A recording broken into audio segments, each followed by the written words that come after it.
G'day everybody, welcome back to the second series here on this fine Sunday night. As always, I'm Everyday Caster. With me is Yulwei. How are you feeling going into this second series? Oh, I'm so hyped. We have finally arrived at this one. I'm always more excited, I have to admit, for GAM series. I just love to see them play and follow Absolutely. their growth over the split. I think even the week one performance was interesting to follow, even though it was atrocious. The games still were fun. Yeah, What do you think very, coming very. into this series, GAM against Loki? We always get a special feature on GAM, it seems. GAM really is the main team in the VCS, at least from a production standpoint. And last time they played, many people came to watch them. The audience was all yellow and black, so they really seem Yeah, to it's have a a good big challenging following game. in Vietnam. Yeah, and I mean, it makes sense. They've got several very high profile players. Obviously, they've got Zeros, who's a bit of the wunderkind uh, of the VCS. I mean, and not an undeserved reputation. He's obviously had very good history, though. I mean, last game he played didn't look that good. Personally, I'd love to see Yoshino brought back in. Yeah, we Levi are a as little bit well. biased towards Yoshino on this broadcast, I think, because we saw so many great things out of Yoshino. Hey, we're only judging it based on the games that are being played, right? Yep. It's not like we're just making things up. Uh, but I mean, like, I mean, you can't complain as Gum, right? You're sitting here saying that your sub might be better than Zeros. You're just spoiled for it at that point.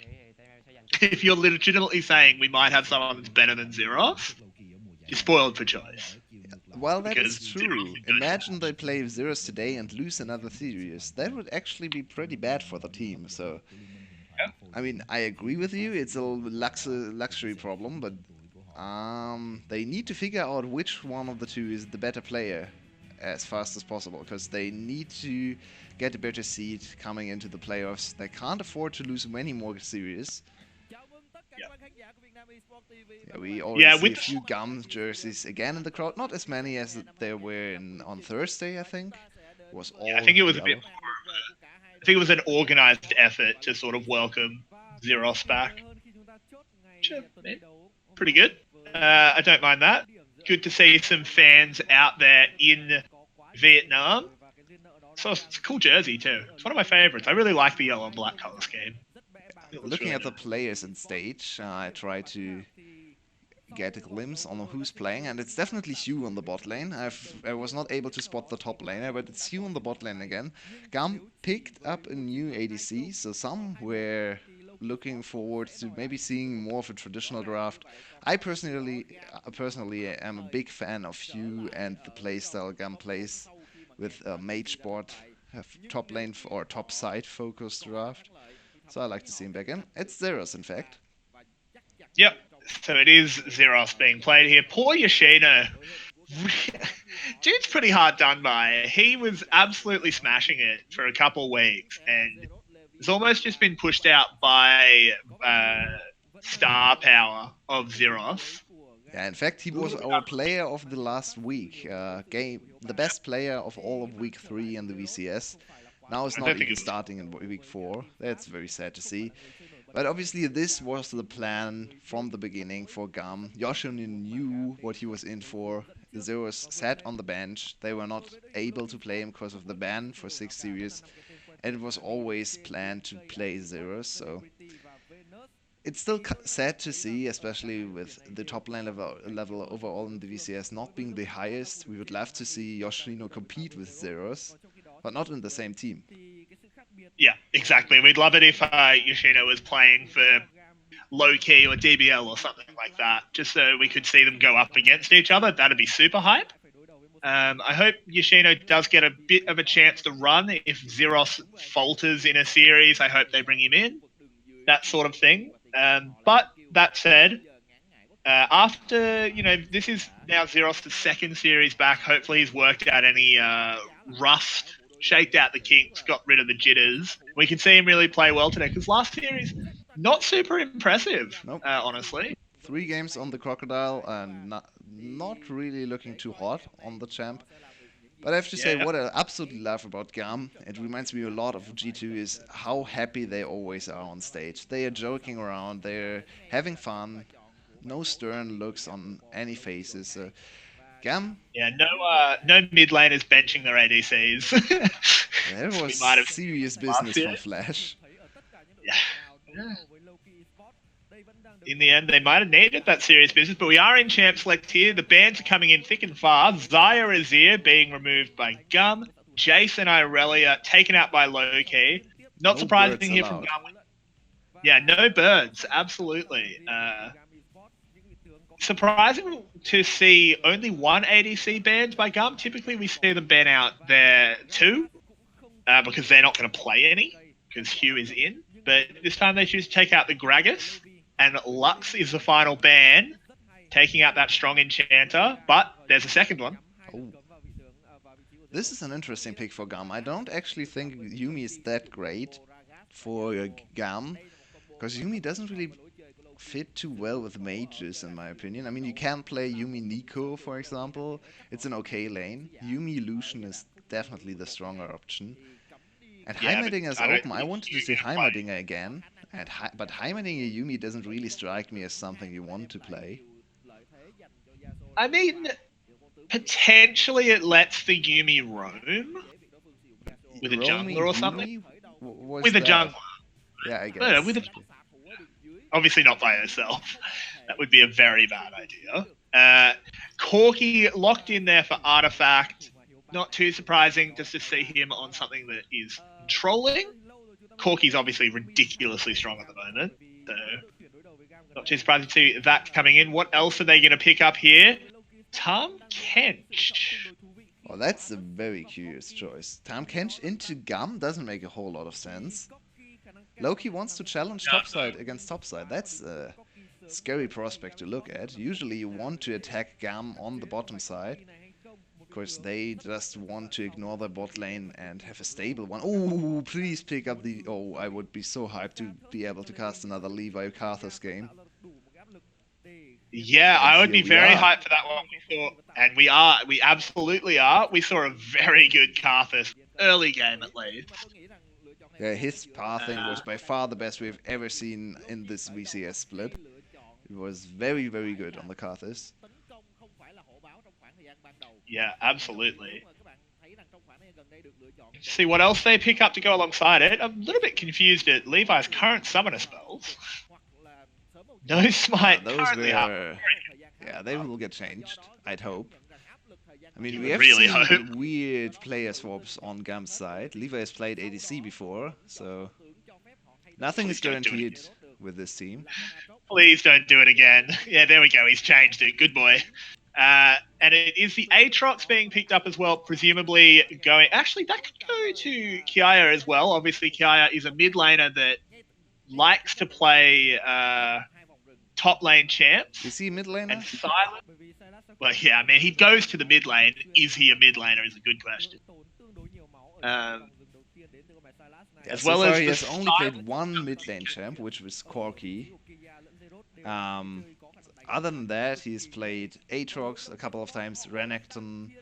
He has played the Irelia, so Jace as well. Jace is kind of a mid lane champ as well, but yeah, mostly top lane champs, mostly AD champs as well. He seems to be not a big fan of mages, and I mean, if you have Levi and Hugh in your backhand, being able to play the mages, you don't have to, right?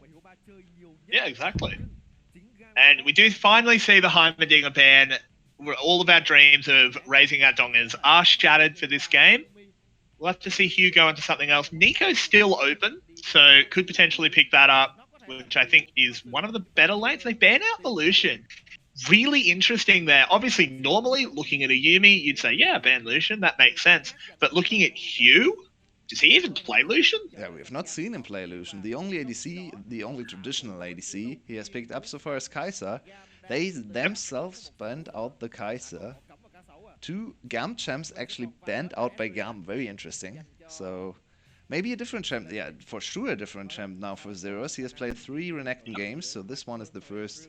Maybe he gets the Aatrox. We'll have to see. Yeah, I mean, that Aatrox obviously can still go top. We only say it's mid because it's Kiaya.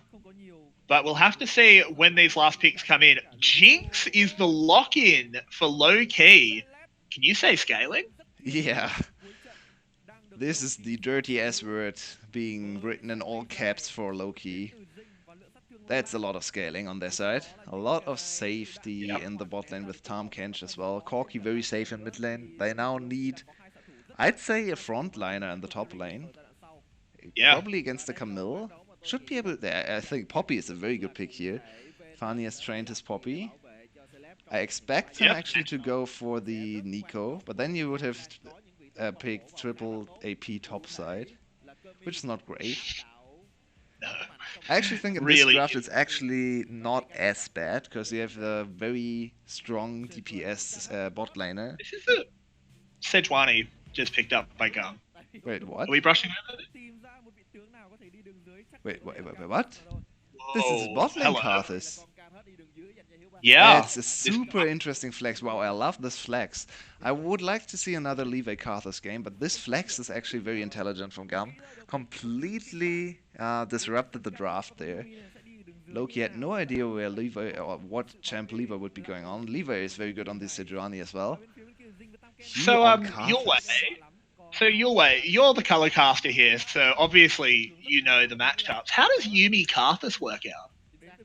Oh man. I Oh man.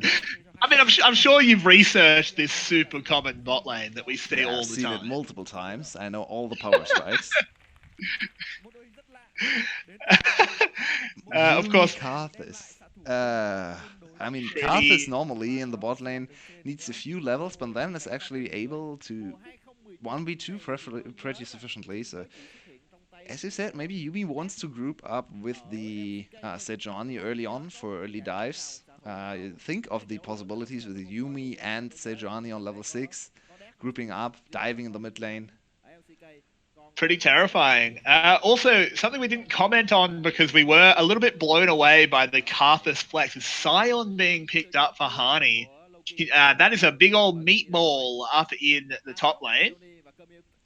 I don't really So, understand the Cyan over Poppy pick. Poppy would actually win lane against Camille, while Cyan is just a punching back.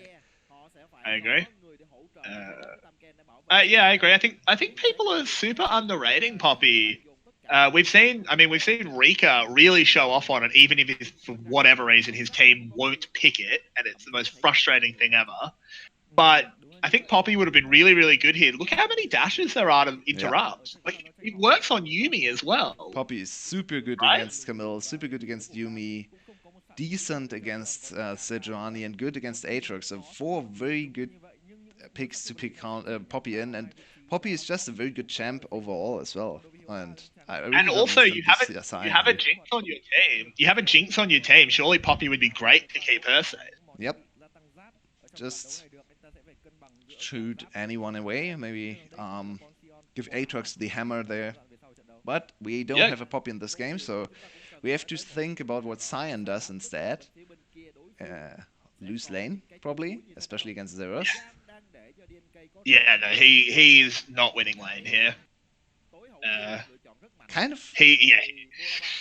not a chance. I mean, Camille can lose lane to Cyan if she goes overly greedy for something like Kleptomancy and does not get the early trades. Kleptomancy can be good on the Camille. I would like to see her on more of the lane focused, maybe PTA. Can even go Conqueror into a tank. He could go for Comet as well, a very old rune. Not too common anymore on Yeah, the Camille. I'd I've not like to seen too see. many Comet Camels anymore in the last few. Yeah, mostly the yellow runes for Camille these days. Grasp is But we have to see. also an option. Grasp is actually good in lane as well against melee matchups. Camille can go whatever she likes. She doesn't really need Conqueror. She's not as reliant on stacking up the Conqueror and going for long trades as an Irelia, for example, is. So my favorite rune, I think, is PTA. Okay, he goes for Conqueror. Absolutely fine. Yep, that's fine. Yeah, and bit of a weird one to assess here for Gum. We were definitely caught out by this Karthus ending up going bot. And And look at his rune choice. Yeah, Comet. It's a Comet on Karthus. Karthus is one of the few champs still always running. What's the name again? The red one. Dark Harvest. Dark Harvest, that's the name. I'm sorry, just blipped there. But I think this is just for wave control. Yeah, I mean, also not being in the jungle, you potentially can't get as many stacks early on. Yep. Because you're not visiting lanes. So I think there is some logic to getting rid of the Dark Harvest. It's also not as OP a rune as it was on him during the Prime Jungle Karthus meta.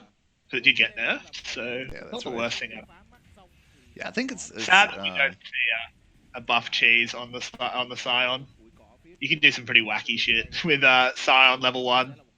Yeah, abusing the his suicide Scion. Yeah. We've seen those a lot. I think he had the opportunity to go for blue buff here, so kind of sad that he goes for the standard route.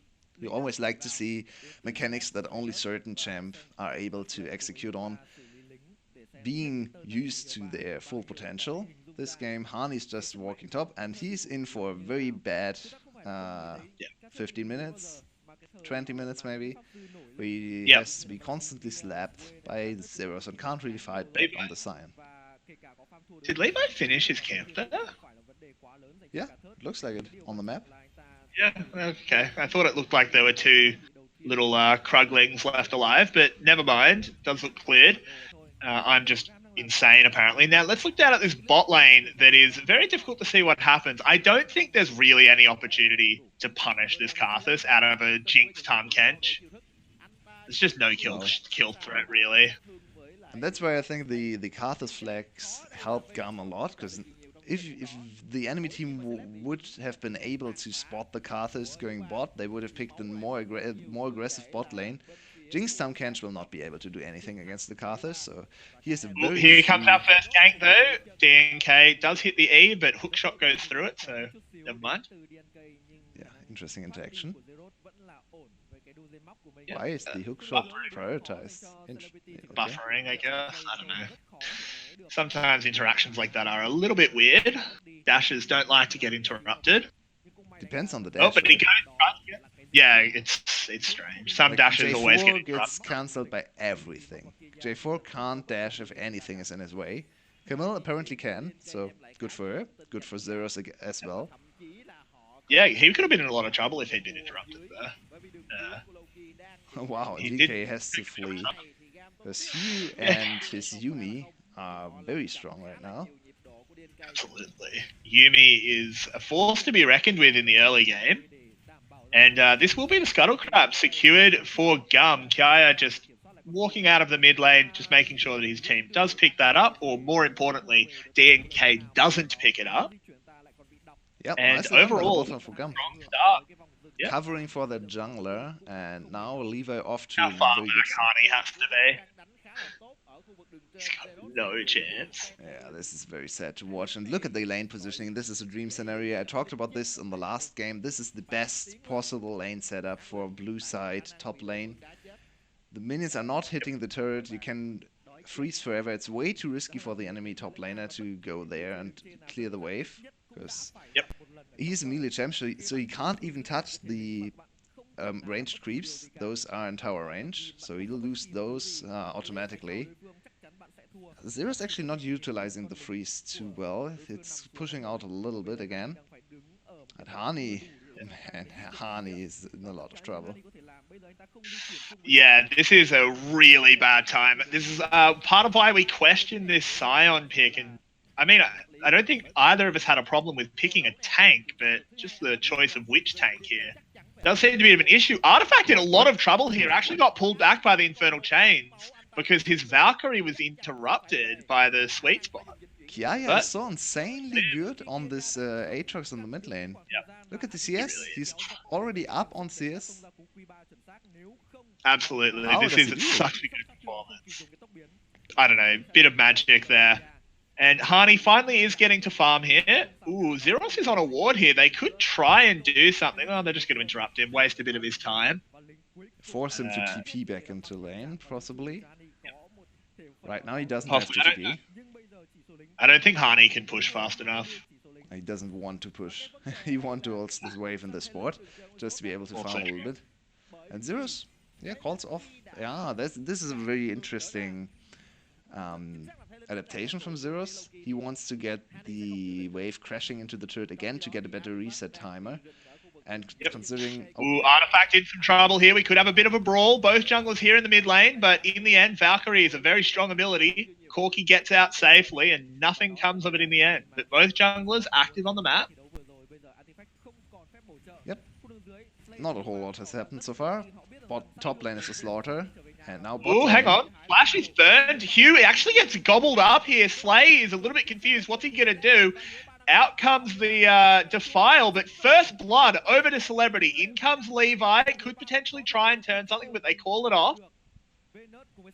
Yeah, this is still 9.13 TK, so he's still very strong on the... Oh no. Oh no. Oh, that's you a hate to see it. But you do. You do really hate to see that. Oh man, what happened on bot lane? We need to see that one again. Hugh got caught. Was Slay not able to protect him there, or was Slay not with him?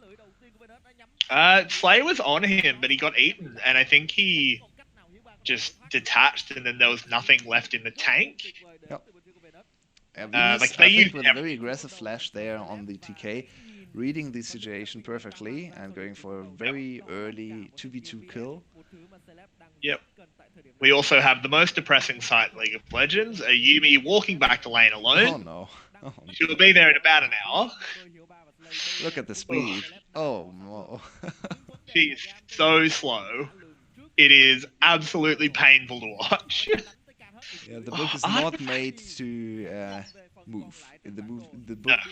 Yeah, you can move between dimensions if you look at the Yuumi trailer, but just walking is not too easy with the book.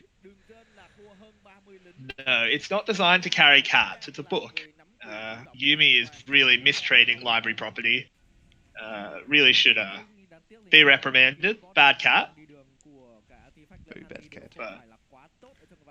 Exactly. Yeah, will this bot lane 2v2 kill actually do anything for Loki? He gave them a little bit of gold, but if you look at the gold totals, it's already back heavily in favor of GAM, and as long as the bot lane from GAM doesn't chain feed, the one giving up one kill is actually not a big deal. Karthus will still be stronger in the mid-game team fights. I mean, if you get Jinx spikes pretty hard at 2 items. Yeah, that's true. So accelerating her towards that is always good. It's definitely not the end of the world, though, giving up that kill. But, you know, still something to keep in mind that if Celebrity gets towards that IE Runins, those rocket splashes do a lot of damage. Yeah, we definitely have to say that the scaling advantage goes over to Loki, especially in a pure 5v5 setup. They might struggle a lot with late game side laning. Look at Zeros already. Oh my god. This is absurd. This is doing his best cosplay. But the Hextech ultimatum from Silas does come out. Zeros could be in some trouble, but nope. Flips over the wall. No worries whatsoever. Hookshot is a strong ability, to say the least. And did you see what Hani did there? Out of pure frustration. Head straight into the wall. He ult for ulted. 2 centimeters and... Not great there. Yeah, this Scion... I mean, this is both solo lanes getting smashed. There's no other word for it. This is a 30 CS lead in 2 lanes. Yeah, this is what GAM is about. This is really what GAM sets up to do. Every game, they have a very defensive bot lane. They are just there to provide some damage and be kind of a pressure vacuum, because the enemy jungler can't do anything. And solo lane is where the attention is for GAM. Zeros, once again, dirty farming. I'm not actually too happy with him continuing to dirty farm, because I think he could deny more creeps. Look at him. Look where he is. That's absurd. But that is a Mountain Drake picked up by Loki. Our favourite Drake has returned to the Rift. We missed you. And ooh, here comes the Tahm Kench here, trying to get on top of Hugh.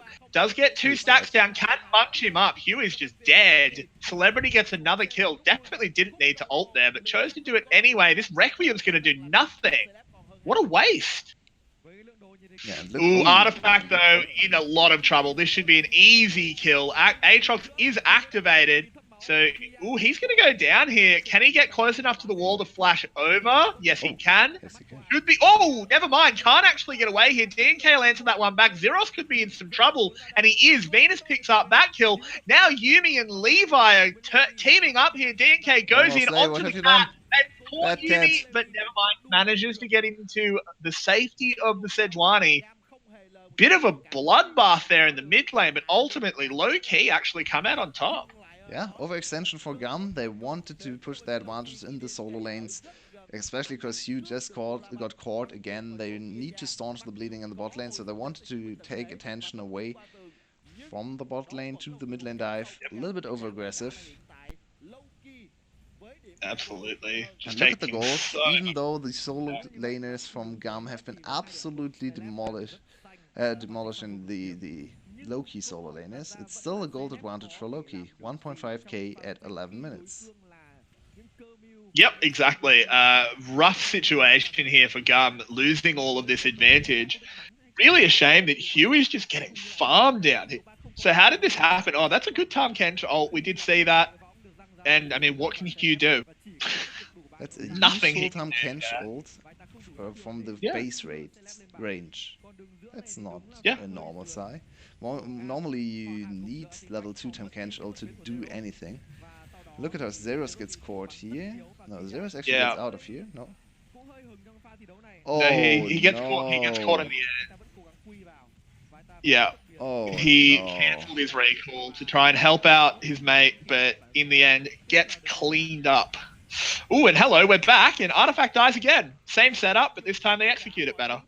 Zeros is bored of top lane. It's a PvE over there. He doesn't want to play PvE, so he goes mid lane once again. This time the kill goes over to Kiaya, and Kiaya is a very strong Aatrox. Yeah, absolutely. Still 23 ahead, 23 CS, I should say, ahead of Artifact. Really, the shining light here for Loki is the bottom lane. 2-0 Jinx with a farm advantage is something that is going to require an answer from GAM. Yeah, it's not easy to answer this Jinx. No. It probably has to come down to Zeros jumping in on her or on Venus to deny the gobble.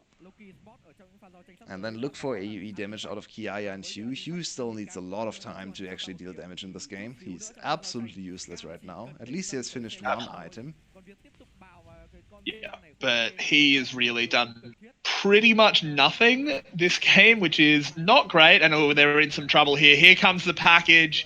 Hugh is going to be knocked back towards the tower. The TP's called in and they just say, all right, we traded a package for a teleport. Sounds pretty good to us. And they all just back off. Not a bad trade. And surprisingly low aggression coming out from a low-key. That was not a VCS-like play. Normally we would see VCS teams commit to the dive, but low-key learn from their mistakes and call off the dive. Well done. Yeah, and up in the top lane, we actually just saw there that this early armor itemization of the Warden's Mail and the Bramble Vest, Zeros isn't hitting Hani hard at all. Hani just sat there and took it and took no damage. Yeah, he is sitting at something like 180 armor already, so there's absolutely no damage coming out of Zeros in terms of auto attack damage. There's still a little bit of a problem for Hani once the Q2 comes up for Camille. True damage. Oh, Hugh is caught again. This is really bad. Wow, that's an interesting one there. Yumi from inside the belly pops the ult, but it does not matter as the jungler comes in just to lock it up. This Karthus is really not working. And it's really surprising that they didn't go for the kill on Slay. Slay only sitting on 400 HP. Would have been 2 hits from the Jinx, and Jinx had flash available. Yeah. I thought that was a free double kill. Very defensive. Yeah, I mean, you'd think so. Hani in some trouble here as well as he's getting collapsed on there. You've got a lot of armor, but not quite enough. He will get up as a zombie and actually just uses it to kill the Rift Herald. Pretty clever there. But loses the tower anyway. in trade for an Infernal Drake down in the bot lane. And the This is a turret. game of traded sides. Yeah, and the bot lane turret, which was first turret. So overall, this is low-key getting ahead here. Yeah, this is a big problem for GAM. Usually we'd say, okay, this game is actually going okay for GAM because they know that their bot lane is losing and they would just want to win the other lanes. But Karthus has died a little bit too often and they lost too much pressure on the bot side. Now they've given up two very strong early Drakes. Next one will be another And Infernal. They really need to get online in the next 4 minutes to fight for the second Infernal, or the game is pretty much over already. Look at the scaling. You talked about it after the draft.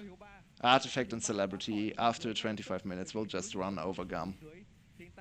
well, I mean, you say after 25 minutes, but Jinx kind of goes. She has a major power spike now, actually, because she has those two items. Yeah, she's super It's strong. interesting that Runin's works the way it does on Jinx. Normally, for most ADCs, it just fires like the little arrows that do damage, but that's about it. With Jinx, it works with her rockets, so she has ridiculous AoE, and they can crit too. So that's pretty painful if you get smacked in the head by one of those. Absolutely. And we need to see Loki. I think we see Loki forcing fights at the moment because they're super strong and there's no power spike to answer Celebrity here from Gum. Here comes the Tom Kenchold. He's got someone in the belly, forces a flash. That's a Yeah, good and the trade. Yumi ult as well. Oh, the NK stealing Yep. away the Karthus ult. A little bit too early, is still on level 10, so the level 1 Karthus ult for him. Oh, Not the Zeros strongest. goes in here. Artifact's in some trouble. The Karthus has been used, but doesn't actually end up getting the kill. The response Karthus as well from the Silas, really not doing a lot. Zeros and Levi need to find their way out. Don't know if Levi will be able to. Good flash there by Venus just to make sure they get that kill. Hani will pick that one up. 1-for-1 overall. And not really good enough for Gum, I think. No, really not good enough. I mean, it's a struggle. This game already looks heavily in favor of Low Keef, in my opinion. They have secured the scaling advantage in draft. They are 1k gold ahead. They have two of the strongest dragons in the game. This is feeling more like a 4k gold lead at 18 minutes than a 1k gold lead, especially because your Karthus can't do anything. Yeah. Karthus is basically not a champion And even though you have a at the really moment. big advantage on the top side, as you rightfully said, it's not actually doing too much for you in the 1v1. Hani's tanky enough to just stand there and clear waves. Yep. So the side where And you have the advantage doesn't really give you anything, and the side where you have a really big disadvantage is costing you a lot. Garm in a very bad position. yeah, exactly. Thankfully for Gum, a bit of a positive. Artifact is not looking great. He's 0-3, is at a pretty heavy farm deficit, as we were talking about. But still, this Jinx is just so strong. Gum can't fight into Celebrity because there's no way Zeros can dive him when there's a Tahm Kench next to him. This is super difficult to even theory craft how Gum get back into this without a bit of a throw from low key. Hugh dies again, 0-4 now, really not having fun on this Karthus. The death Karthus doesn't do much. Sometimes we see Karthuses get a lot of deaths because you play a little bit of suicide Karthus, but not this early in the game.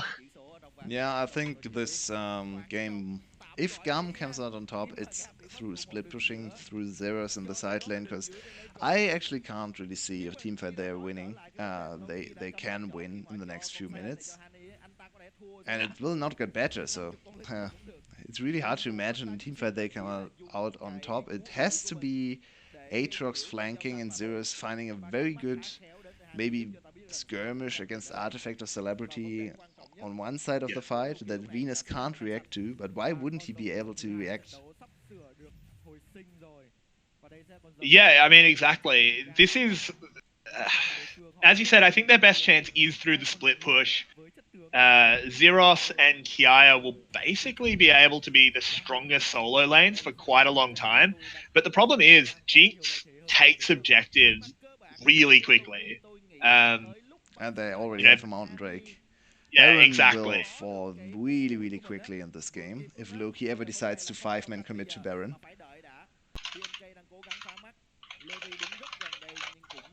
And we have an almost 2k gold lead for Loki's side. Gum right now needs to contest this Infernal Drake, but they are really Yep. struggling to do so. Levi charges over the stolen Sejuani ult has been used, so Abscond is not available. Can they get the smite? No, they can't. DNK secures that one. Hani, though, is a big tanky boy. Won't go down. The Requiem is being called, and Hani just survives. Celebrity will pick up the first kill now. Actually goes down, though. Kiaya going huge. This could be exactly what Gum need. Not a very well played fight out of Loki. Kiaya charging forward will pick up another one. This is 3 kills here for Gum. This is letting them back into the game. And can they snowball this into a Baron? They have Karthus, and Sejuani can be healed up with the Yumi. Yeah, look at this, 170 healed already. Is there... It's a risky call, but they need risky calls to win this game. And I think we underestimated Kiaya's prowess on the Aatrox, once again showing that he's an Aatrox god, in fact, in early team fights. Absolutely smashing Loki. Venus looking for this one. There is a TP coming in. Artifact will arrive. Can start pumping in those rockets. But over to Smite, though? No, he can't. We already saw one spellbook support steal away Baron this week, but not today. Nope. And yeah, this is just Kiaya. Look how big he goes here. Just watch Kiaya. Yeah, look, also watch Celebrity. Not the greatest auto-attack spacing. Wow, he completely gets caught by Kiaya, even though he had the speed bonus from his reset. So very bad team fight from Celebrity. We have criticized him quite a bit on this broadcast because he's... A lot of the time he gets a lot of kills and gets many MVPs from the official broadcast, but his actual team fighting is a little bit off sometimes, and once again showing not the greatest team fighting. His positioning was very weird. It can be very tricky on the Jinx to click often enough to not get caught by your own movement, because he clicked a little bit forwards, and then his movement speed bonus kicked in and he ran way farther forwards than he wanted. So that is a little bit tricky, but he should have those mechanics down. Like, yeah, but you can also just A-click. Yeah, that's true. Like, you should just be A-clicking so you never have that problem. I used to play a lot of Jinx. I'm talking like season 4. I used to be almost a Jinx one trick. Like, no worries, she didn't really change. Hasn't changed. Yeah. That's the only reason I bring it up, because she hasn't changed. Yeah, my old account name was Best Jinx Australia, Best Jinx Oz. So used to play a lot of her. It was a lie, by the way. I wasn't good. But yeah, once you get excited, you shouldn't be getting caught like that. It's so easy to dodge everything. Zeros down here against 2. The Requiem is called in and is going to get the kill here. Zeros is going to could have gone for the clean 1v2, but in the end just kills Artifact. And Artifact's having a really bad game. He's 0-5. Yeah, and he's absolutely useless. Look at his items, or the lack thereof. There's nothing in his inventory. Yeah. This is actually going to come back to the solo lane prowess of Gum, as Kiaya has got to really hit the legs here, and he gets away. Gets to his team, saving Private Aatrox. Every time I have to watch Mecha Aatrox uses E to get away, it looks so silly. Just remember, he's got his healies on. He's going to escape his feelies. That's what matters. But this is coming back to the absolute prowess. Oh, Celebrity has to flash there, but he does now have a little bit of room to auto-attack. Sort of needs to actually get firing, though. He doesn't want to step too close to that bush. Hugh is low. The rocket is available. Could potentially be used here. But Levi caught out now. The rocket is used, but misses. Actually, but over there, Hugh does go down. Not close enough to trigger the get excited for Jinx, so he couldn't rush forward. But that is a nice little 1 for 0. But still, we are seeing how powerful the solo lanes of Gum have been. They both have massive CS leads. And, I mean, Artifact and Hani just can't do anything. Nope. Hani at least can probably stand in the lane, wait for the minions to hit the turret, and then clear out the minions. It's not enough damage on Zeros or Kiaya to kill him under turret. Yeah, But that's true. Artifact can't even do that. We just saw he got absolutely murdered by Zeros in the side lane under his own turret, even with DNK backing him up, so he's in a lot of Yeah, trouble. it was like a 1.5 v2 because the Carth assault did Yeah, come that's true. in, but And Zeros Artifact was didn't even go decent for the play kill anyway. immediately. If Zeros turned immediately, I think he could have probably to 1v2 here. Yeah, almost certainly. He had a absolutely cracking play there. And I mean, we've been sort of saying that this is looking bad for Gum, but all of a sudden it's looking pretty good because as soon as the kills and the pressure equalized, the side lanes got real bad real fast for Loki, and Celebrity's got the weight of the world on his shoulders. Yeah, and our analysis was that double ADC will just inevitably outscale in the 5v5. But look at Yep, Artifact. I mean, he doesn't will exist. outscale probably at 40 minutes when he gets a second item, but right now he still doesn't have anything. It's true, no? Oh yeah, it's absolutely It's true. That's super why I'm sad to see, laughing. but it's, oh man. Look at his He's having a items. terrible. Yeah, he's getting absolutely stomped by Kiaya. I cannot praise Kiaya enough. Yeah, Kiaya has I been mean, incredible. he's not a mid laner, but God, does he play mid lane well? God, is he a good Uh, player. I mean, yeah, he yeah, really is not a mid laner. I would still say Snoll is the best mid laner in the VCS. But Kiaya yep. might be in contention for best player right now. He's so Yeah, he's sick. consistently good on really hard matchups. This is not easy to play in lane. Oh, Load up in the absolutely lane not. with Aatrox against Corki, against a similarly skilled player, and you get wrecked by the Corki. There's nothing Aatrox can do. For some reason, Yeah, Kiaya finds ways to outplay those windows. yeah, he just always finds a way to get a trade that's in his favor and never let the opposite happen. I mean, if you have a look at chat there, that's an interesting fact that Kiaya reaches top 200 Korean solo queue from Vietnam. Yeah, I think there are 3 or 4 players from Vietnam that managed that, and actually 3 of those are the top side of GAM. Ah, wow. That's why this team is very hyped, because Zeros, Levi, and Kiaya, as far as I know, were very high in Korean Challenger. And then there's SOFM probably as well. Yeah, Um, very impressive feat though, especially because you've got to consider the ping, right? Like, it's no joke. But still, despite the lead we have for Gum here, 5v5s I feel are still a little bit risky. It's really going to come down to does Celebrity die before his passive procs? Because Jinx, who's excited, is very hard to lock down. yeah, it's still a game of a knight's on a knife's edge. There's still ways for Look at Loki to those win this game. crits. Bang. Yeah, Yeah, absolutely there it has is. to be Loki, Celebrity, absolutely carrying the team fights because there's no damage coming from the Corki. He has gotten Corky. many MVPs on the official broadcast, and this is a game where he can pay back his team for stealing away Yeah, and here MVPs. comes the fight though. The Karthus ult is going to come in, doesn't do a huge amount of damage. That stolen Sejuani ult doing a lot there as well.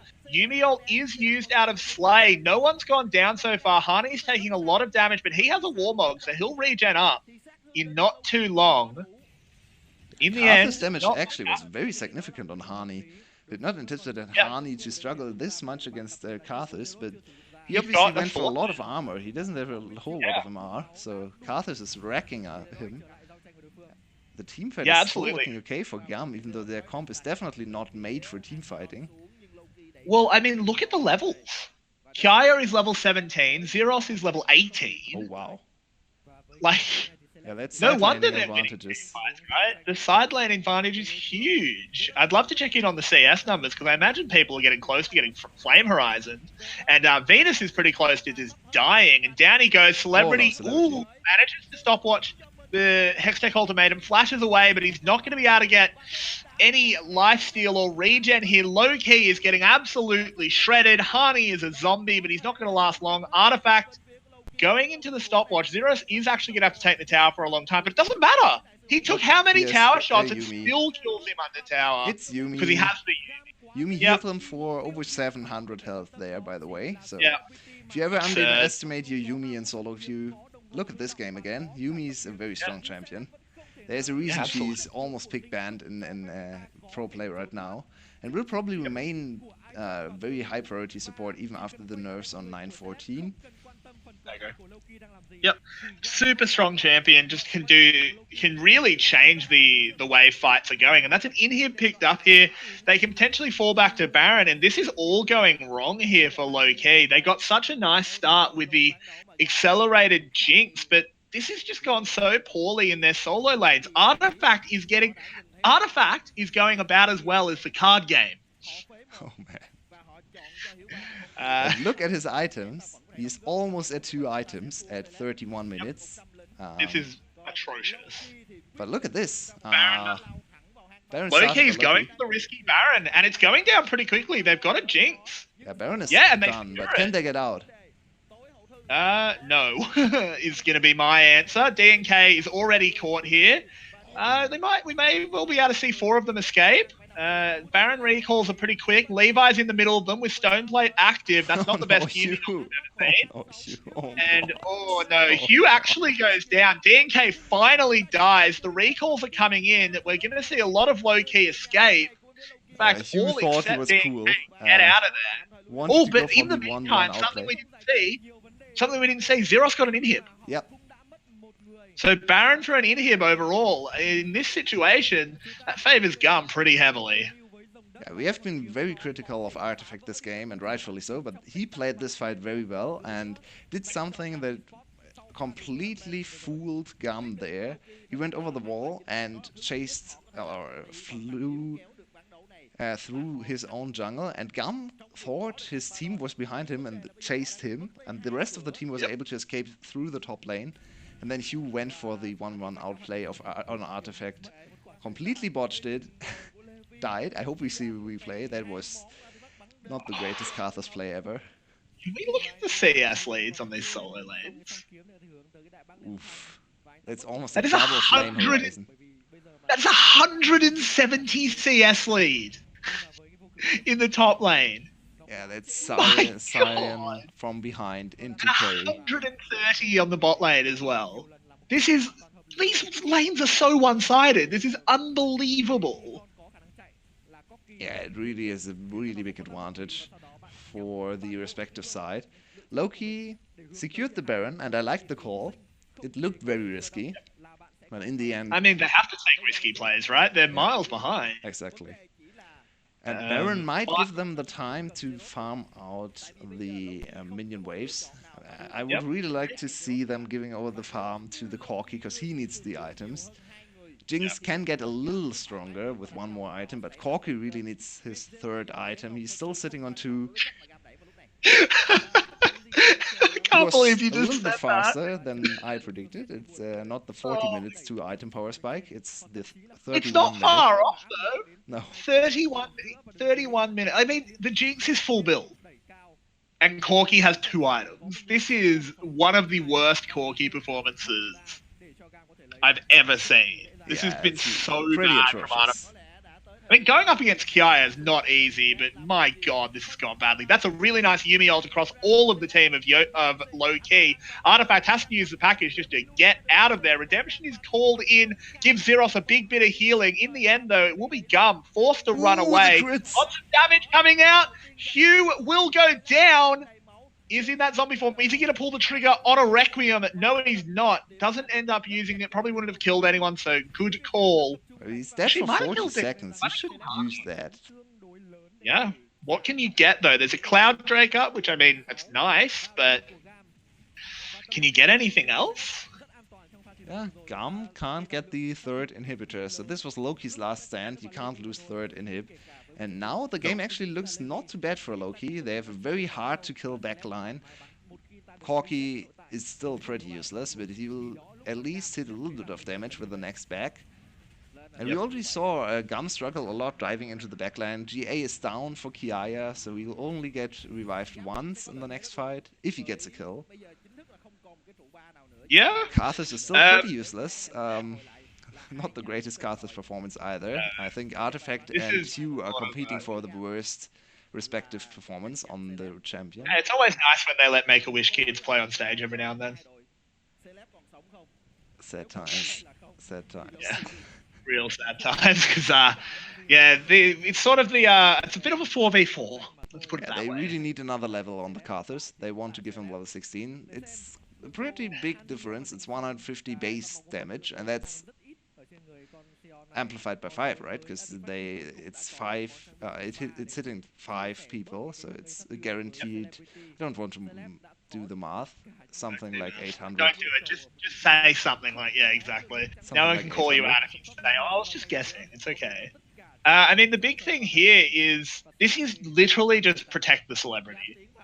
The only player that matters for low key is Celebrity. He does all of the damage and all of the AoE. They want to defend this inhib as well. Those crits, they hurt. Those are 1500 damage crits. There was a crit on the Sejuani, so imagine this crit going on Hugh. Hugh gets 2-shot.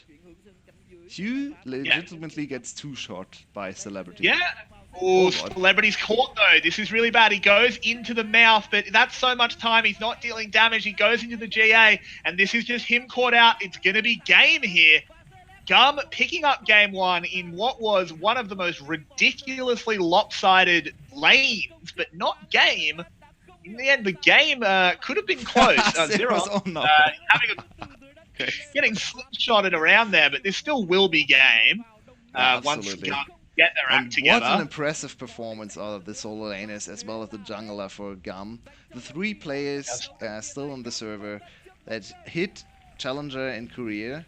Those are the 3 hype players for GAM, and they get the victory through topside. This is exactly what GAM is about. Pick a bot lane that, I mean, you don't want the bot lane to lose. This game, it didn't really work out for them, but in the end, solo laners were still good enough to carry them to the game 1 victory. And I think we finally saw Zeros' first really good showing. Yeah, absolutely. Hopefully they can keep that up. So I just want to go back just for a moment because I'll rewind my stream. You don't need to. The CS numbers in this game were absolutely bonkers. Zeros had 400 farm. Zeros had 400 farm. Celebrity had 400 farm. Kiaya had just under 400 farm. This is absurdity. There was and this isn't like 36 minutes is a fairly long game, but it's not some like absolute marathon, unbelievably long game. There was just so much gold. Yeah, I think this was pretty high level of League of Legends. So obviously not perfect. There were many mechanical mistakes, especially from Artifact and Hugh, but they got severely punished. It was not like they got away with their mistakes. Both sides had one player who was completely useless and one player that was insanely far ahead. A very interesting game to watch just because of the lopsided lanes. And we have to discuss an MVP. I think it's super hard for this game. Oh, I think it's easy. You think it's easy? Yeah. I mean, Zeros in the last 2 teams was very good. And I think, once again, I know I'm a little bit biased towards support, but Slay's Yuumi performance this game was insanely good. In the team fights, multiple times he saved his solo laners, his jungler. Yeah. He had very good awareness when to jump out, when to get his shield, when to max out his utility. Yeah, I mean, you're not wrong. I just think Kiaya just had such an impressive game. It's definitely between the 3 of Zeros, Kiaya, and Slay. Yeah, definitely. Because, yeah, as you said, like, we always say, I feel like we say this a lot, where we say, man, we really want to give it to the Yuumi player, but we didn't quite do it, just the Yuumi player wasn't quite there, so maybe we give it to the Yuumi player this time? I don't know, but it feels so bad. It feels so bad giving it to anyone. Okay, the thing is, can you give it to the Yuumi player with how badly bot lane played? Wasn't his fault, but it is his lane. You're right. I think I want to give it to Kiaya. Big shout out to Zeros and Slay. All 3 of them played insanely good game. Even Levi. I wish we could give 3. Yeah, I mean, everyone except Hugh was great. Yeah, he was really not great. He didn't have But yeah, really fun game to watch there. I had so much fun watching and casting that. I hope everyone that's watching had a great time. Please get in chat, get participating. We are looking at chat. We don't talk to chat too much because obviously we're focusing on casting. But I, at the very least, am reading everything you say. I'm sure Yulwei is Yep. as well. I'm keeping an eye on the So chat as well. let's hope game 2 is just as high. And we locked on the MVP for Kiaya. I'm locked. That's my vote, but I'll give let's the go Kiaya. deferential vote to you. I think all three of them played an insanely good game, and I want to give a big shout out to Zeros because we criticized him a lot in the first game, first series, I should say. He didn't look as good as Yoshino last week, especially, but today he came in and absolutely performed on the Camille from start to finish, almost no blunders, not as many characteristic overextensions that we all know and love from Zeros, or hate maybe, I don't know what the fans think about it. They're fun. They are fun. Sometimes very frustrating to watch. True. Very good performance out of the two solo laners, the support, and the jungler. Hugh, not so much. Man, let's see if he can bounce back in game 2. Yep. See you in 4 minutes and 30 seconds for game 2.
I am back.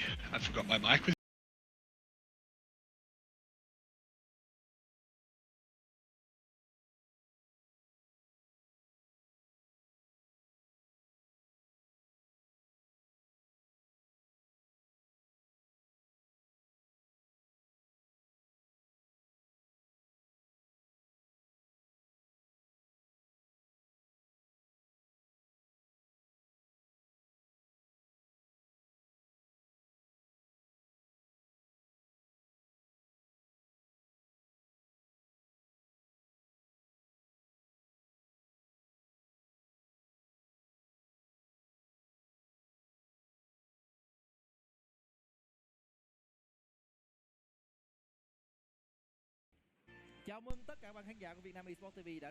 Welcome back again, everybody, for the second game here in this absolute barn burner of a matchup between Loki and Gum.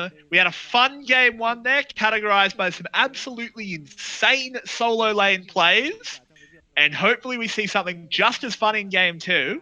How are you coming into this one, Yulwei? I hope better than the other guy. No, Yeah, hi I'm very guys, it's hyped. me, the other guy. I'm very, very hyped for the second game. The first one was a treat to watch. We saw everything that characterizes scam games, maybe a little bit too much on the bottom side. We hope Hugh can stabilize a little bit, but look at who's on stage there. I think they subbed out Hugh after the first game, and Maybe. Zeros gets the MVP. I mean, Not fair enough. not unreasonable. Absolutely not. Yep. So yeah, I think that's super not too surprising as well. Also, there's so much hype around Zeros that I'm not too surprised that they're looking to give him MVPs. It's fair enough as well. He had a great performance. So we, in the end, went for Kiaya because his Aatrox was so good. Zeros, though, just as deserving. And look how happy Zeros is being reunited with Levi. I think both of these players are very happy together here at GAM again. Levi, after a very long journey around the world, he played in an ACS, he played in the LDL and the LPL. Didn't It really is find a Ian. whole lot of success, I should say. Yep, and we do have Zin coming in, an actual ADC player for Gum. After a very disappointing performance out of Hugh, I guess it's not the most surprising thing in the world. But let's take a look back at what Hugh provides for the team. Because I think Hugh gets criticized a lot. It reminds me a lot still. I like this analogy because I think it's very appropriate. It reminds me of how Jan got a lot of flack last year in G2. Yep. Because it is the weak lane and they don't play around bot lane. Yeah, it's fair. Last game he underperformed. He got caught. It was on him, on his individual mistakes. But overall, I think he has performed very good so far for GAM. He is a pressure vacuum, as I said in the first cast of the first game. He just absorbs a lot of pressure on the bot lane, and he also goes for AP champs, which opens up both the solo laners to go for melee assassin AD champs, which they probably can't run with an ADC in the bot lane. So we have to see if Kiaya can adapt his draft, or if Zeros goes for a mage now in this next draft. I mean, we could see Kiaya going on to Corki. That is something we've seen him play. So Once.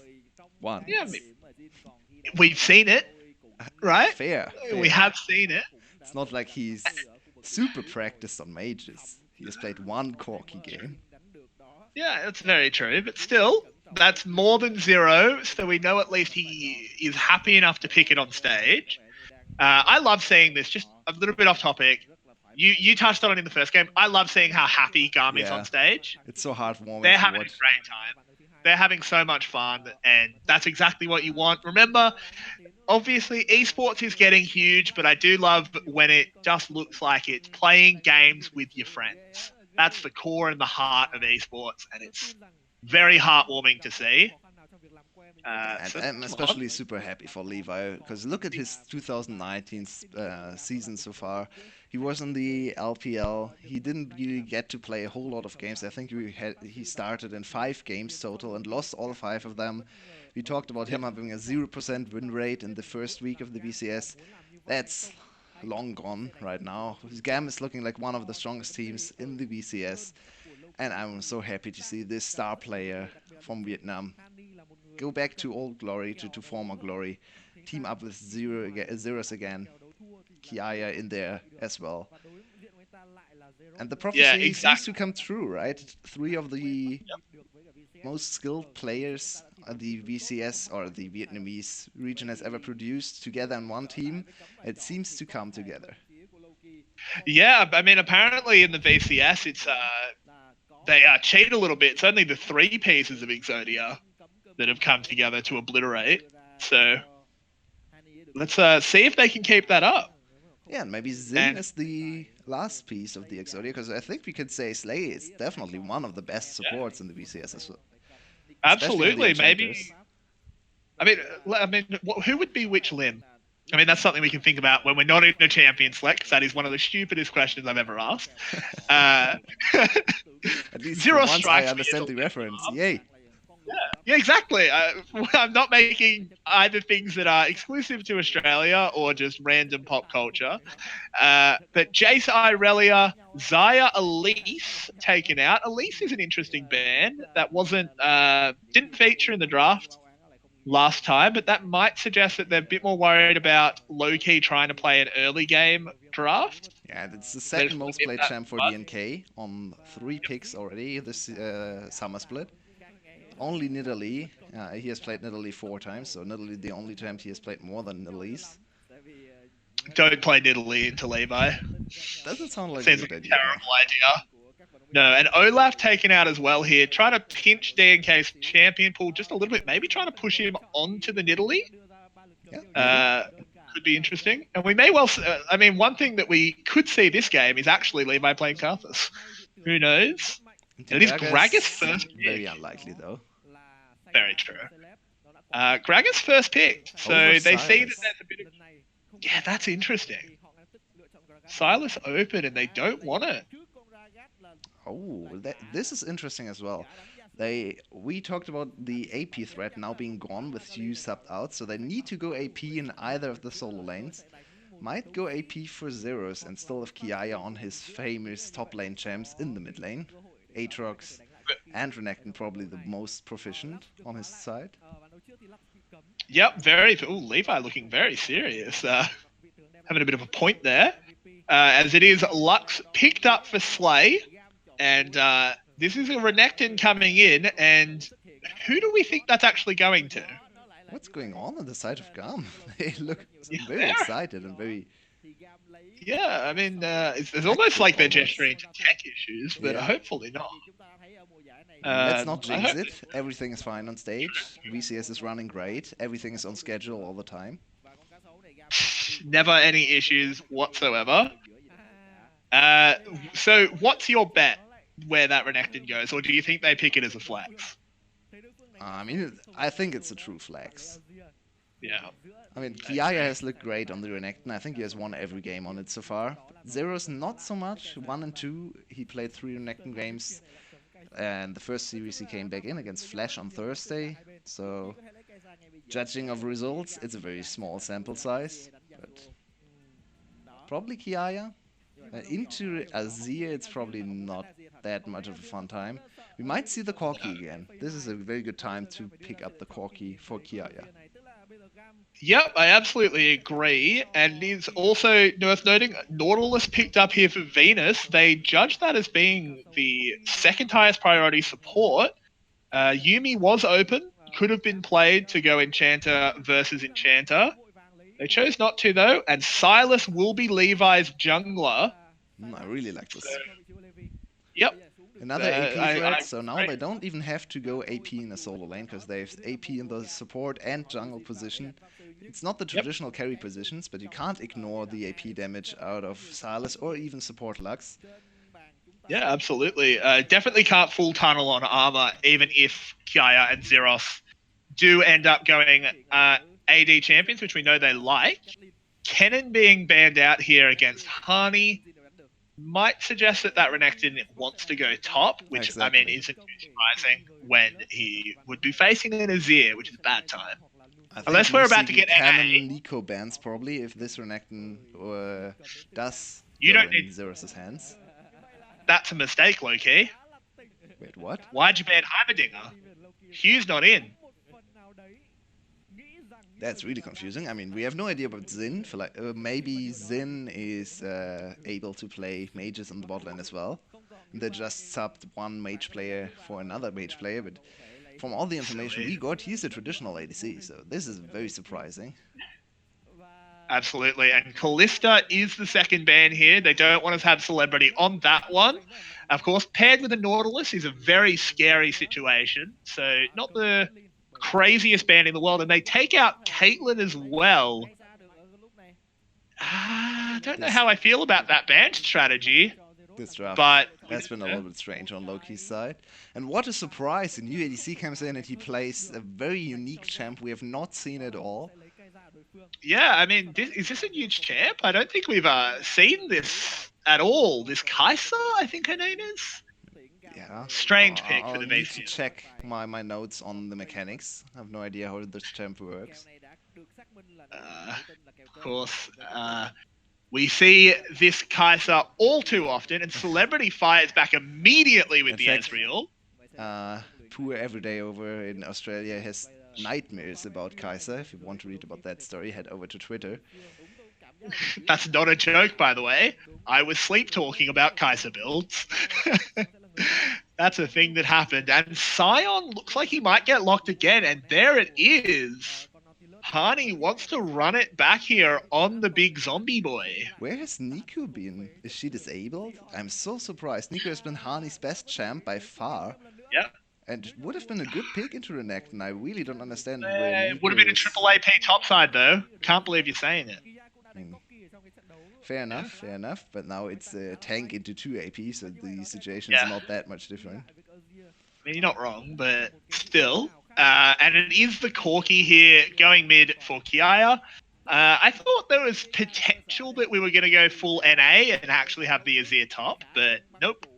But I Sion still picked don't up. understand what's going on in an A meta. I still have no I don't idea understand. what that Azir was I doing don't up there. understand.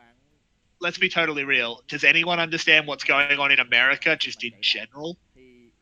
I guess not. That country's having an interesting time. So their League of Legends just reflects that. But overall, looking at the drafts here, Loki's picked up a very interesting comp. We'll have to see how they pull it off. I don't know how I feel about the Ezreal for Celebrity. He has played it and he's looked pretty good on it, but I'm just not sure how it works out as a pick here.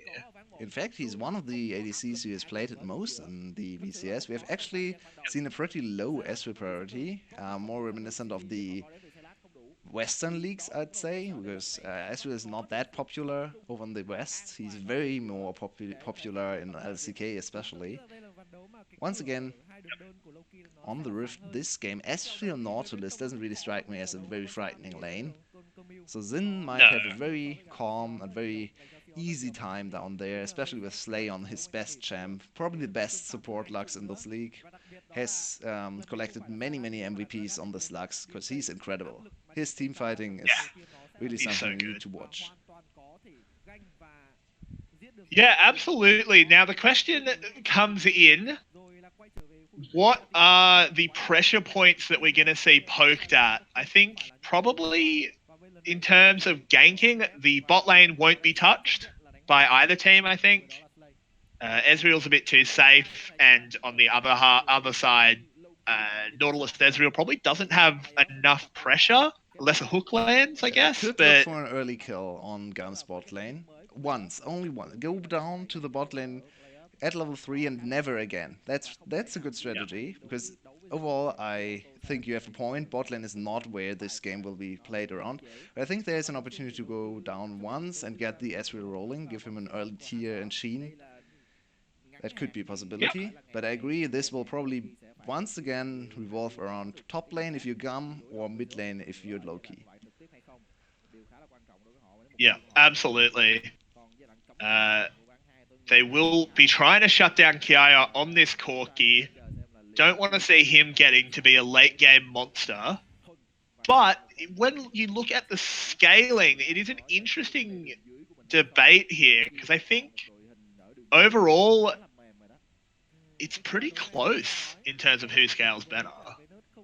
Yeah, it's once again the situation with the tank on one side and the better sideline on the other side. So last game we said 5v5 advantage over to Loki. In the end, GAM was able to accelerate especially the side lanes and get a very big experience advantage and CS advantage so that they could go back to 5v5. It was a very interesting game and how the side lane is moved, or the solo lane I should say, moved around the map. Strong Yep. statistic here. Look at that one. Gold at 15 plus thousand. Their early game has been one of the best parts about Gigabytes Marines. Gigabyte Marines. Yep. Absolutely. Gum is very, very strong in the lanes, especially as we've said, that mid and top. We're gonna have to see if they might be stronger in the bot lane now that they've got Zin. As we've said, who knows how many times. Hugh has always just been sort of the hey, you just don't feed. You know, just sit down there, don't feed. That's all you need to do. We're gonna let our solo laners get ahead. And think about it, he didn't accomplish that goal. He actually fed a lot in the last game, and Yeah, Gam still was able to that he win. did. So this will probably be a very hard game for Loki, judging of performance. But Kiaya on the Corki again, his second game on the champ, usually plays a lot of melee, a lot of top lane focused champs like Aatrox, like Renekton. We have to see how it is on this traditional AP mid lane champ again, or AD but magic damage mid lane champ. Very annoying. Yeah, yeah, Corky. Gotta go see those giant ugly crits. The magic crits. Never really what we want. Yeah, last game we saw Corki be absolutely useless. Yeah, that we did. Hopefully we don't see that again. That was a painful experience to watch Artifact get completely bodied out of the game. And Artifact has not followed the global meta around this matchup. This is the most prominent matchup, especially in LCK, but also popping up more and more in the West. And a lot Yep. of Azirs have adapted their rune choice and have gone with the oh, Early early skirmish trade. here in the bot lane. Sin takes a lot of damage, as does Celebrity, but Slay takes a bit more on the way out. Overall, bit of a rumble in the bot lane. Yeah, to get back to my point, Electrocute is the rune you actually go for as the Azir, because you can go for short burst trades against Corki, and that's exactly what Corki wants to do. So Azir wins the long trades, of course he's Azir, and then he wins the short trades as well, because he has Electrocute. That's normally what Azirs have adapted to, and Azir is favored in this matchup if you go Electrocute, but in this one, and with Artifact's performance in the last game, we might give the advantage over to Kiaya. Yeah, I mean, we've only seen Kiaya play this pick once, so who knows how experienced he really is on it. But you are correct that it is an interesting rune choice, and we've actually got a bit of a interesting situation here. Levi having to run away. Silas not very strong at these early levels, but DNK does not have the bot lane priority he'd like. This is going to be an interesting situation Zin as had to actually flash. Slay gets massively caught out here. Slay's almost certainly dead. Never mind, the heal is popped. This is going to be really close as to whether Celebrity goes down. He does. Ooh, zeros. DNK as well getting absolutely chunked here. This is going really, really badly for low key. Slay Slay is does still finally go alive. down, but Zeros is in some trouble. Venus manages to spider Nort away. It's an absolute massacre early on. 3 kills already. Harney wants to keep this Arnie, going. what are you Venus doing? coming back in. Not very well advised here. Oh no. What are you doing, Loki? This is a terrible decision. Zombie Scion isn't going to be able to catch anything. This is Oh really man. bad. Zeros 3-0 after this fight. Hani is in for a lot of trouble in the top lane once again. He had an absolute horrific game on the last one. Not in terms of performance, but in terms of what he had to do in the game. And Zin now taking a little bit of pressure. The The Predator did come in from DNK, but Ooh, they might be DNK's able going to to get turn this this third around. round on him. Never mind, Zin does go down now, but Celebrity is tanking the minions, and Slay will Oh go my down. That's his God. second death already. He's having a bad time, boys. What is happening? This is the VCS. This is a 2k gold lead at 4 minutes. Yep, we're back to a little bit of Clown Fiesta in the early game. Why not? It might be the last game of the week, so getting a Yep. a classic VCS session, I should say, with a very early gold lead. We have 7 kills at 4 minutes, not 4 7 minutes. minutes.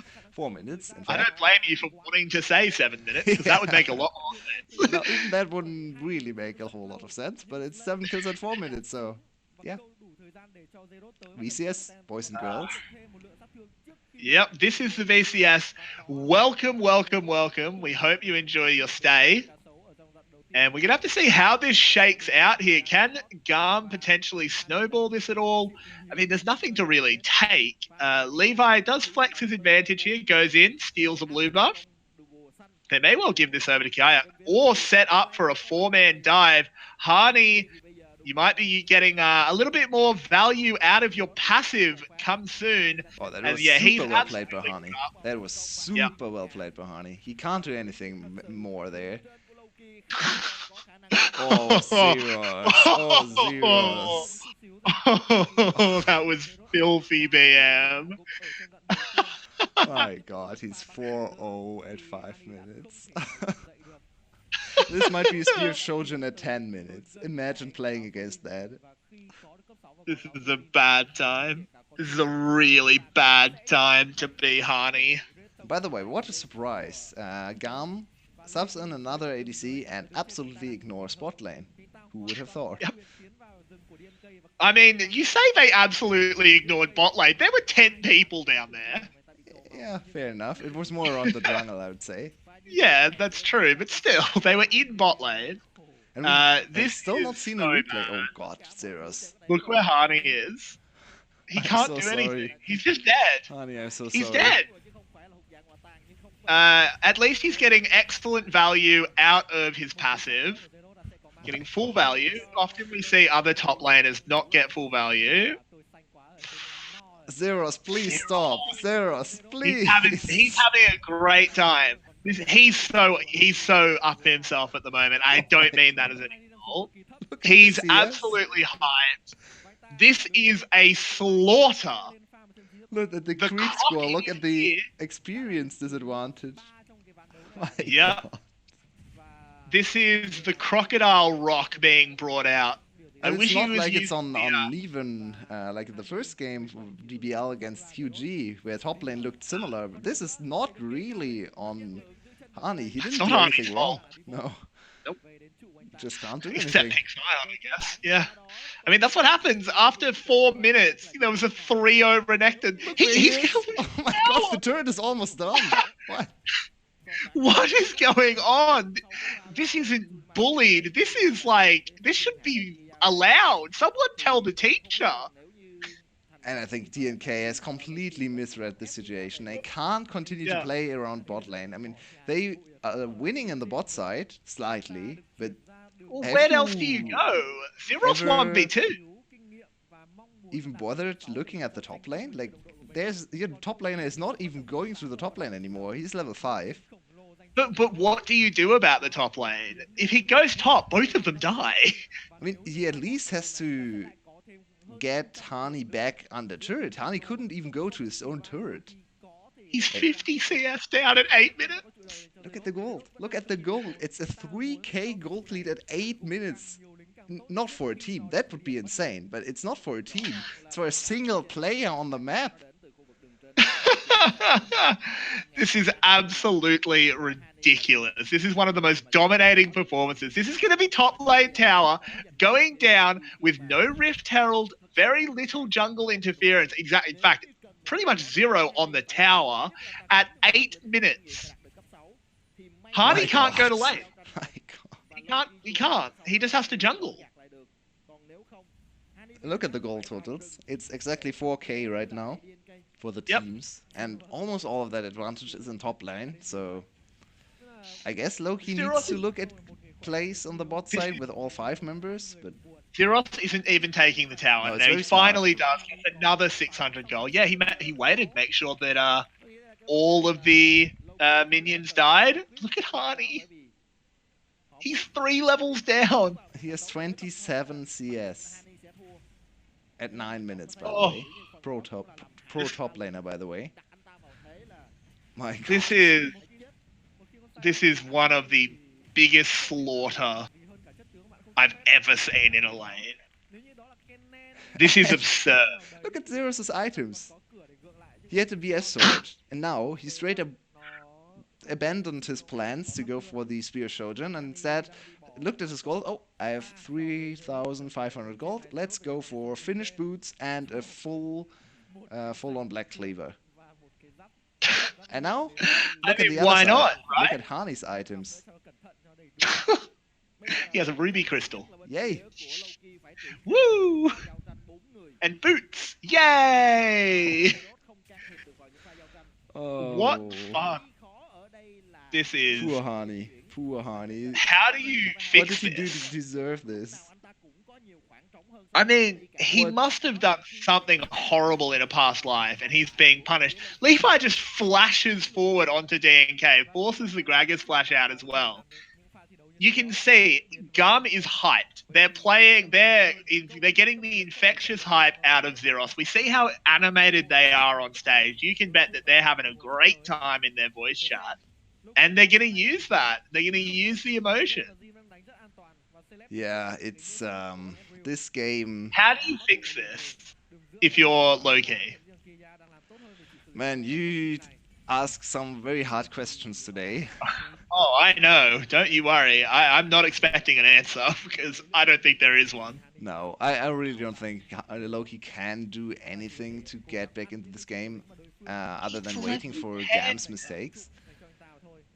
GAM should now use the time to group up with Xerus and Levi and snowball this top lane lead into a mid lane lead as well. Utilize the Rift Herald, that's absolutely free. There's no way Hani can ever get close to the Rift Herald right now. So just take the Rift Herald, use it in the mid lane, maybe if Slay rotate up in the mid lane as well. Then you have another turret, you can focus on the bot lane outer turret as well. That should be the plan for the next 5 minutes of gameplay for GAM, and then they're probably looking at a 10,000 gold lead. The game should be over. Yeah, exactly. This is absolutely Gum's game to lose. How long does it take for Hani to catch up in this game? 40 minutes from now? Maybe? Yeah, He basically doesn't exist. Look at his HP bar. This is always what you can judge a Scion from behind on. Does the Scion has less HP than the full damage enemy top laner? Definitely in this case, so this is a very, very bad Scion game. Exactly. And I mean, this is a situation where not only is there a 70 CS lead in the top lane, there is a 20 farm lead for the jungler, primarily because DNK can't go to the top side jungle. Nope. He doesn't. He only has one side of this jungle. The other side doesn't exist anymore. Precisely. Now, even the turret plating going over to Kiaya, he has had a quiet but good laning phase. I think we have to praise Kiaya again. He is incredible. I think if you have a little bit of time after the second game, we can talk about first half of the season MVP. And I think one of my candidates definitely is Kiaya. Yeah, absolutely. I'd be fully on board for that. Kiaya is a ridiculously impressive play. Obviously being overshadowed in this particular game, but in the previous weeks and previous matches, he has been absolutely fantastic. So good to see out of him. I mean, he has not been able to get the kills in this game, but he's still up 20 CS in a matchup that should go Azir favored in the early game. Yeah. By the way, look at Levi's items.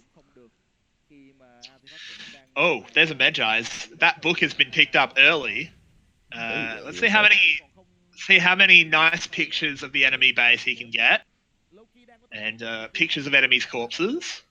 I mean, Very unfortunate for him that he can't collect the pictures of Cyan twice, because in fact Cyan looks very different after dying, so he should True. be able to get. But I guess he can just kill Cyan twice. Shouldn't be the hardest task in this game, and get two Yeah, pictures of Cyan into his very nice little book. yeah, exactly. Sion is really a top tourist destination this year. Really, just so much fun there. There's a really. I went to see Sion when I went on holidays. There was this crocodile man. He took me on a great tour, showed me everything. But here comes the fight in the bot lane, trying to get something back here. Levi is a little bit caught out. The Nautilus ult comes in. Kaya has arrived, but can you see the croc approaching? You need to stop this fight immediately, Loki, because you cannot do anything about Zeros. It's a 1-for-1 jungler for support. This still favors Loki for now, but they need to defend this tower. Artifact goes for the Shurima shuffle, but it's not anything happens. He goes forward, almost dies, and does die. The big one comes in, and it lives up to its name, claims the mid laner. Yeah, once again, Kiaya gets to shine. We said he was a little bit overshadowed by Zeros in this game, rightfully so, because Zeros is sitting at 4,700 gold on his head as well. But it's still a very good Koki performance, and GAM still win the fight, even though it looked almost perfect for Loki there. But look at the goal difference; it's 7k. Yeah, I mean, I 50 can't minutes. even like. I'm gonna say something that I never thought I'd say. Oh no. Stormrazor was the right buy because you don't need to scale. Just spike now. Look at how strong you are. Just win the game in 5 minutes. Yeah, look at this again. Good approach for the DNK. Levi delays this fight a lot with his stopwatch and buys enough time for Zeros and Kiai to come in. Slay, not quite perfect on the ult there. Would have been enough damage probably to pick up the kill. But whatever, he still hits a very good light binding. And Kiaya here on the artillery. Artifacts, it's not your day. Really sad day today for Artifacts. Big one, as you said, picks up another kill there. Strong performance from Kiaya once again. Zero's not that impactful in that fight, because yeah, he didn't really get to do a whole lot. Yep, absolutely. But this just keeps getting worse and worse here for Loki. They're 7k down now. Rift Herald getting summoned up here. Obviously, no turret plates to get. In fact, is there even a tower in mid? Nope. Yeah, it's a Azir tower. I think they were just doing that because I think it was going to expire. Yeah, so it was going to expire. So now we see Rift Herald absolutely annihilate Azir turret. Nicely done, Shelly. Yep. Tried pretty hard. She did her best, give her credit where credit's due. This is a pretty rough one to be a neutral minion in. And I just want to reiterate. To spawn on the top side. Yeah. Especially if you're on Loki's turn side. Yeah, that's right. If you're spawning on GAM's top side, you're... Yeah. I mean, you still run into the turret and get shot by a turret, so that's not great either. At least there's not the big butcher killing you, because he's too scared to approach the wave. Exactly. Look at this, though. Zeros is just sitting here. He's 116 farm ahead. So he's Flame Horizoned at 17 minutes. This is utter we'll have destruction. To check the tapes if that's actually a record, because this Flame Horizon came in very early. Yeah, absolutely. And DNK gets taken down there. There was a really bad ult out of Levi. Missed everything, but it literally does not matter. Kiaya getting another kill, having such a good game. And Venus now is caught up. The Lux ult lands. Levi flashes out just to make sure he's safe. Kiaya with a nice little flash as well, but gets bounced back. The bounce house happened. Yeah, for once, Kiaya is caught actually in the series. Yep. He finally made a mistake. I mean, was it a mistake? I'm not sure. He was cornered. Well, he couldn't really do a whole lot. Yeah. He died. Yeah, that's fair. But Hani died a lot this game as well, and to be fair, Hani actually plays an absolutely okay game so far. It's not his fault. Can't really do a whole lot against this. It's Renekton early on. Renekton got 3 kills in the first fight, and yeah, exactly. Renekton got 3 kills out of a bot fight at 4 minutes. Like, you look at that happening as Sion, and you just go, "Yeah, thanks, guys." cool. Because, like, Harney is not looking, like, he looks bad because obviously he's so far behind, but it's not his fault. Actually, ult forward here. They're going to try and kill Zeros. They should be able to as well. They will finally clean it up. Please give the kill to Celebrity, and they do. That's a big shutdown. Yeah, that's a very typical Zeros play. We saw a lot of Yep. those at MSI especially, and in the Spring Split as well. This is just typical Zeros, completely disregarding the map positioning. His team was not able to punish on the other side of the map, so he just gives up 1000 gold to the enemy team. Will probably not matter in the end. He's 3 items. He has 3 items. That's At 20 insane. minutes. He's 3 items before 20 minutes. If he was a bot lane, I would say he's playing like Umajan, but not sure what's going on in the top lane. This is ridiculous. And there's nothing Harney can do. There's nothing the Scion can do about this. He did. I mean, that last play there, yeah, he ulted well, got the knock up, they did everything right. But as you said, this was mostly just Zeros overextending. Yeah, but look at the Ezreal's items, almost hitting 3 items as well. Yeah. So this 1000 gold shutdown actually did a lot for Celebrity in this game. It's still a 7k gold lead, but most of that is still in the top lane. So if they are able to draw out maybe 4v4 fights where Hani and Zeros are just looking at each other in the side lane, maybe Loki can still win. Yeah, I mean, look, the big thing here is Renekton does fall off, right? But it's not going to be for so long. And how do you stabilize the bleeding? If they can stabilize this, I mean, they've been shot in the chest with a shotgun. If they can somehow patch the wound, yeah, they can probably get up and keep fighting. That's a big wound to patch. Yeah, that's for sure. Especially now with Zin finally hitting his items as well. He was able to farm freely in the bot lane. Kiaya will soon hit at least 2 items, 10 minutes earlier than Artifact in the last game. Not a whole, not that much of a surprise, considering Kiaya is sitting at 3 and 1 and Artifact was sitting at 0 and 6. Yeah, exactly. That was a very bad Corki performance that we saw last game. Hopefully we don't see anything quite like that again. That blue buff not even being secured. Venus gets tagged by Zin. He doesn't want to go forward, though. Probably a very wise decision. Look at the amount of zombie wards. It's a graveyard. Yeah, they have killed Zion a lot, so now they want to kill his zombie friends. And many zombie wards on this map now. And absolutely no vision for Loki around the Baron. But I want to talk a little bit about this state of a GAM game, because we've actually seen this kind of gameplay a little bit for GAM. They have struggled to do a whole lot in the mid game after securing a big early game lead. Cast to mind back to the series against DBL, the first big breakout series that really assured us that GAM is in fact the top team, the only top team so far to beat DBL. They got ahead in those games and needed a lot of time to close out the game. They don't really have the shortest game timer, not the cleanest mid game, so GAM still needs to shore up some of those tendencies. Yeah, they absolutely do. They need to sort of keep snowballing their lead and not have Zeros overextend, which he's not at the moment, which is good. He's got his team very close. Should a play develop? They need to find the ability to actually do something with this lead. They need to be setting up around Baron, which they are, which is good to see. Baron is actually started. They have a Does Loki sniff this out? Yep, this goes down quick. Teleport is coming in as well. I think they know, though. It's down to 6k health. DNK is here. Ooh, the stolen Gragas ult is used for nothing, but there's not going to be any contest. The double teleport is called. They want to rumble on the back of this. That's a good hook on the Levi, but it's not going to do enough.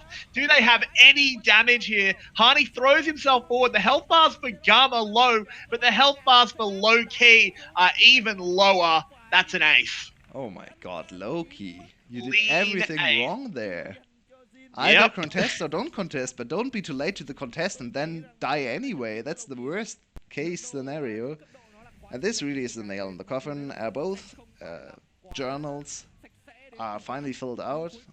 Slay Yep. right now has a little bit of the higher value, can probably go to his local agency and get a little bit more gold. Yeah, exactly. There's full of pictures there. They can really have a nice little show and tell when they get back home, show their families all the people they've murdered, because Oh, they've lovely. been doing a lot of that. Yeah, In pajamas, that's I by the mean, way. that's. Oh God. Zeros? uh, Zeros? This is not TFT, by the way. Does that even work in TFT? I'm not sure. I've never tried. Let's first look at this one again. This Actually, was the start of just- the fight looks quite good. They get the stun on Xin with Hani. Hani tries to flash on Xin, but he doesn't have any damage, so it doesn't really work out. Zeros is a one-man army in the back line. They can't deal with him. They don't even get his GA. And now he has two of those, so even Yeah, harder. now he's to got 2 GAs. Whoa. That's. I mean. Yeah, we Zero? saw, if you follow the LCK, there was an Azir building, I think, Luden's Echo into double Morellos. Now we Yep, get that was- double GA on top lane, and it's winning. I mean, the question becomes: is it a misclick or is it BM? That's a good question. Actually, the item looks quite cool, so maybe you just wanted to go for the best looking item in shop. Just true, maybe. Maybe build Infinity Edge next. You know, just go real hard on it. IE Oh, I Renekton, want to let's see go. IE Renekton. Oh, Crit some people off the planet. wait, the W is a one-hit effect, right? Can it crit? I assume so. Could you I don't see roll why 3 not. IE crits? Oh, can you imagine Zeros just cutting someone's head off? Oh my word! And they do try and engage here. Actually, good start here by Low Key, but again, they just don't yeah, have still any alive. damage. Yeah, This is exactly. another massacre. Where Zeros did has Loki 2 go? guard hitting. Low Key has left the server. This is game. This is series. Holy What shit. dominant performance in the game 2 from GAM. First game was a very good game, back and forth, very good split map. We saw which team was better utilizing their lead. It was GAM, in fact. They utilized their, especially mid lane, but also top lane lead. Close out game 1 and now game 2. Yeah, I mean, nice debut from Xin. He didn't really do anything, but as a bot laner for GAM, you don't really need to do anything, just don't die. And Kiaya, Levi, Slay, and Zeros, especially in this game, will carry you. What a That performance. was. Oh my god. Like, I actually think we need to be talking to the VCS and just saying, like, look, there are kids watching. Can't do that. You're teaching kids bad habits, bullying people that hard. And Zeros had a blast. Look at all the BMs he had in this game. Oh man, the top lane is stutter setting in front of the turret. Yeah. Oh my god. I mean, Hani must be furious with his team. Yeah, and So, yeah, thanks, imagine- guys. Give him Why 3 did they go kills. to do his Cyan part. again? The Nico I was don't open. know. Nico is his best champ. Nico would have been fine in the top lane, even from behind. Really Yeah. don't understand where the Cyan came from. Maybe they scrimped a lot with JDG over in the LPL, who absolutely loves Cyan. And Zoom has to play Cyan every game. Very Yeah, exactly. strange. Just such a strange pick. Nico just had no priority this series, which is weird. Normally we see her so much. But there's one very sad thing about this series, which is Zeros look great. That means we will probably not get to see a whole lot of Yeah. Yoshino anymore. And that's very sad, because Yoshino That is a tragedy. has been so great for GAM. I would like to see Yoshino traded to another team if they want to play Zeros all the time. Obviously, why would GAM do that? It's not really logical for them to trade away probably the second best or maybe even best top laner in the league to another team. Yeah, absolutely not. I mean, there is a world where GUM has the 3 best top laners in the league, and one of them's just playing their mid lane. I mean, it's actually not that unlikely that that is the case. I think there was an interview with Yoshino. I saw something about that. I posted on the VCS, in the Discord. I'm sorry, the VCS Discord, obviously. That Yep. Yoshino himself thinks he, Kiaya, and Xerus are the three best top laners in the league, which is That's not hilarious. a If ridiculous statement. I mean, that's not even like boasting. I no, think that's just true. I mean we have not really seen Kiaya play top lane, so Plays top lane champ, so he plays top lane champs in the mid lane, and he's great at it. We yeah, can't really say for sure how good he's in the top lane right now, because he has played mid lane most of true. the season. But I It's would very true. assume he's one of the best top laners still. Yeah, If he's able to win no Aatrox question. against Corki matchups, he's probably smashing Aatrox into Jace. Yeah, yeah. That would be a bit of a massacre. But Gum, my word, they are a contender. There is no doubt in our mind that after that Flash series that they did lose, we were saying, well, was it a flash in the pan? Nah, not a flash in the pan. That is a raging inferno. Someone get the fire extinguisher. The kitchen's on fire. Yep, Gum is very good and so fun to watch. Yeah, And so they're much still fun. I sitting love on three serious losses, because they still have the two losses from week one where they looked very off. Their mid game was a mess. I think they probably didn't practice enough to really get together as a team. So they're still only sitting on second place, now tying low key. First, we'll be going to DBL and Flash at 6 and 2, Gum and Loki at 5 and 3. And those four teams are right now sitting in the playoff position. Right behind Gum and Loki are Evos and QG, sitting at 4 and Yep. 4. And then we have Cerberus and FTV. I mean, they exist, but they are not They really do. relevant in this league. No, not really. So, do we need to talk about MVP or is it just implied? I actually think I'm not too sure if I want to give it over to Zeros, to be honest. Really? Was his gameplay great? I mean, He was if you fun. look at it, yeah, he was 4 and 0. He pushed the turret, but did he do anything to achieve that? He overextended in the end. I mean, yeah. Okay, give it over to Zeros. He I had a mean, great first game. you do make a good point that despite how flashy it was a team effort to get him so far ahead. But His he wave bought two control G. was good. His wave He control bought was two good. G. How can he not be MVP when he's got two G8s? But look at all the other players on his team performing great, Oh, like oh, absolute absolutely. heroes. Slay once again on point with the Lux, and we have Kiaya once again showing up on the mid lane. But we gave Kiaya the first MVP, so I'm fine with giving Zeros the MVP for the second game. Yep, If I I looked at agree. isolation at this game, I would say maybe it's actually not warranted, but for the whole series, I think it's fine. And sometimes it's Yeah, okay to judge of the whole series as well for the MVP, in my opinion. I agree. That absolutely makes sense to me. So, what a series there. It was a 2-0, but it was a very fun 2-0. And yep, no surprise there for the official broadcast, giving it to the KDA and the flashy player Zeros. Gold I per mean, we did minute, as well. 600, by the way. Jesus. That's insane. That is ridiculous. And there we have the next matchups. Next week we have. Oh no, that's today. I'm sorry, I can't read.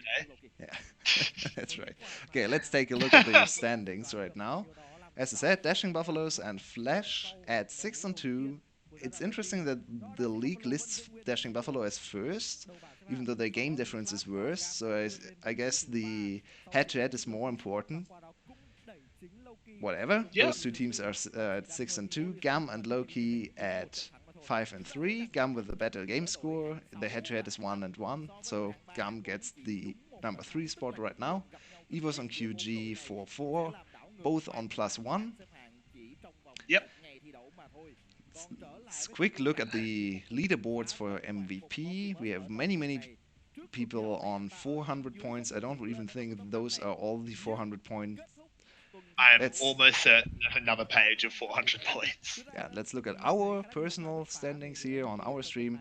We have Son, Yijin, and Hero still at 500 points in the number 1 spot, followed by Artifact, Slater, Artifact and Slater on 4 MVPs. Yep, ours is looking a little bit different. Obviously, we seem to value, actual contribution rather than KDA just a little bit. If we want to throw some shade at the official broadcast, which is pretty interesting to say the least. I think I like the way we do it. Yeah, most in the last few weeks, I think we have aligned more. First week we were very far apart in our MVPs. But this week, more supports, more junglers have gotten the MVP as well from the official broadcast. So I'm very happy that the players get the recognition officially as well. We just saw the matchups for the next week. Week 5, day 1 will feature Loki against Cerberus. It should be a blowout for Loki. But we said the same today with Flash against Cerberus, and that was a close series, so we don't really know what to expect. And then we have GAM again coming in on Thursday against QG. A very important match for both teams. GAM needs the victory to really stamp their authority on the league, to look at the number 1, number 2 spots. Yeah, absolutely. I mean, the thing, it is such a crucial series for both GAM and QG. QG has been on a bit of a resurgence, trying to push for maybe contending for the 4th playoff spot. Obviously, they're out of range to get into the top 2 or anything like that. That's just very, very unlikely. But they could contend for 4th. They want to get into the mix. And GAM wants to keep their surge going because they can push for 1st or 2nd. Yeah. And looking at the whole week, I think it's once again pretty hard to look back at 8 series. It's getting a little bit blurry. I don't really remember what happened. We can just summarize. We had EVOS go 2-0 this week. We had Flash go 2-0 this week. Those are probably the outstanding teams. GAM 1-1, QG 1-1, DBL 1-1. Interestingly, losing against FTV. FTV themselves went 1-1, won against DBL, as I just said, and lost against EVOS. And Cerberus, I mean, did you expect anything else? Hey, they won a game. They won a game. That's an improvement. Nicely done, Cerberus. It's slow, but maybe we'll get there in week 8 or something. Maybe. Looking at players of the week, we awarded top laners and every role. Most of the time, 2 players are our top 2 for the week. That makes sense. It's a top 2. Yep. And which top laners come to mind for this week? I mean, it's hard to avoid recency bias, just because we obviously just came out of. I think one is very obvious. One top laner. Who are you thinking? Hero. Yeah. He absolutely murdered it for QG. We gave him 3 MVPs this week. He's now leading the charts with 500 MVP points. I think he's the most important player for QG. And I think he was the best top laner this week. Yeah, I think that's very fair. I'm trying to think of who would I put second then. I'll admit I'm having trouble recalling separate games. It gets pretty tough for me when we've had so many series and it's getting a little bit late at night, so my brain goes a little bit blurry. Yeah. And I mean, I'm just a dumb play-by-play anyway, so. We didn't actually award too many top lane MVPs this week. 3 went over to Hero, 1 went over to Zeros, and other than that, I'm looking at my list here, and I mean, we gave 1 over to Kuroko on the top lane Rise. He's not a top laner. Yeah. Yeah, and I mean, really give it to Kuroko. even though his Rise game was ridiculous. Yeah, no, I don't think so either. And I mean, I don't want to give it to Zeros either because he actually played quite badly in the first series. That's fair. Obviously, he had a good series today. He had a great series today, but I'm not sure. I think we have to give it to Zeros because no one Yeah, else is standing out. I mean, we yeah, could give it actually to LL. I think LL had a fine yeah. week, but putting LL over Zeros is a little bit Yeah, that questionable. seems a little bit sinful. Yeah, okay. Zeros for the second slot there because he did have an absolute cracker of a second series. Yeah. If you look at junglers, once again, very spread out. Not one single jungler standing out for us here. We gave MVPs to Meokon, to Pot, to Thorn, to Yijin. Not a single one to Meliodas. Yeah, he didn't have a great week. Not terrible either, but um, I mean, someone that actually kind of impressed me, at least today, was Pot. We didn't give any. I don't think he got any MVPs, but he actually looked pretty Hey, he good got one today. MVP actually. Oh, did he? Oh, yeah, we gave it to him in the first one because how well he read Yijin. Uh, he was impressive. Hmm. I mean, Levi is always in the conversation. We actually don't really give Levi too many MVPs because most of the time there's a more outstanding player. Levi has only gotten one MVP from us so far, but I still think his consistent performance is very good. So I would lean towards Levi and maybe Yeah. Pot, just to give a nod over to Cerberus. They are very slowly improving, and Pot is probably the best player right now. Yep, I think I agree with that. Then in the mid lane, I think Kiaya is very obvious, especially for today's performance. Kiaya Yep, is a very absolutely. good mid Kiaya laner. is an absolute god. It's ridiculous. As I said before, I think Kiaya is in contention for overall split MVP right now. Yeah, I completely agree. I think Kiaya is an absolute monster. It's so crazy. It's crazy how good he is. And I think overall, even though we had a very bad game from Flash today with Optimus underperformance, once again when they lost to Cerberus, over the course of 5 games, I think, or 6 games, I should say, for Flash, Optimus stepped up this week and was way better than last week. So I would like to give the nod over to Optimus. Yep, I think that's completely fair as well. I'll definitely agree with that one. Honorable mention, definitely Dia. He didn't get an MVP this week from us, but he still played good games on EVOS. EVOS went 2-0. Easy Yep, enemies, but still, yeah, Dia played still well. wins a win. Yep. Then we have the bottom lane. There was an insane game for Slater on the Draven. He got subbed out though today. He did, and he didn't have a particularly good performance either. He got subbed out for a reason. He got 2 MVPs from us on the first series, and he was one of the big reasons they were able to take down GAM. Yeah, I think Slater can be top 2. He didn't have as good a absolutely. performance as he had in the first week, but he still was solid. And I think the other one once again goes over to Bikoro. I think he's just the most consistent ADC, always performing. And I think DBL went back to bot lane focus a little bit more this week, more of the international look from DBL. Usually in domestic play, they are more of the topside focused team, especially with Zeros. Yeah, But yeah, Biko, once again, I think he was in our top 2 every week so far. He's just a very consistent, very good ADC. Not super flashy, but very good. yeah. I completely agree with you on that assessment. I think both of those players had really good weeks, and I think were super important to their team success, which is pretty much how we have to judge these things. I think. Yeah, and I think the same goes for Palette. Palette, once again, with a very good week.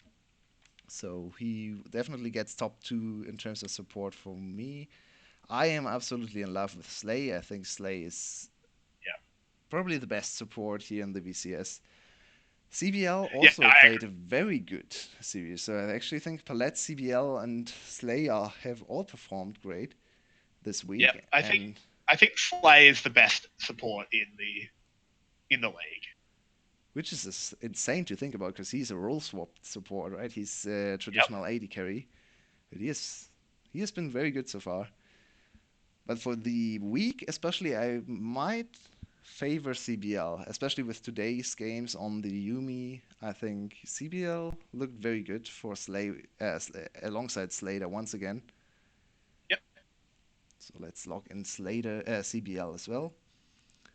I completely agree. Heroes, Zeros for top lane, Levi Port for jungle, Kiaya and Optimus for mid lane, Slater and Bikoro are the best ADCs for this week, and Palette and CBL for this particular week, the best supports. Slay overall the best support if we look at all 4 weeks so far. Yeah, that is a very accurate assessment, I think. And I mean, we have to see what continues on here in the VCS. The second round robin is fully underway, so will we see many changes in who is good, who is bad, upsets, that kind of thing? Who knows?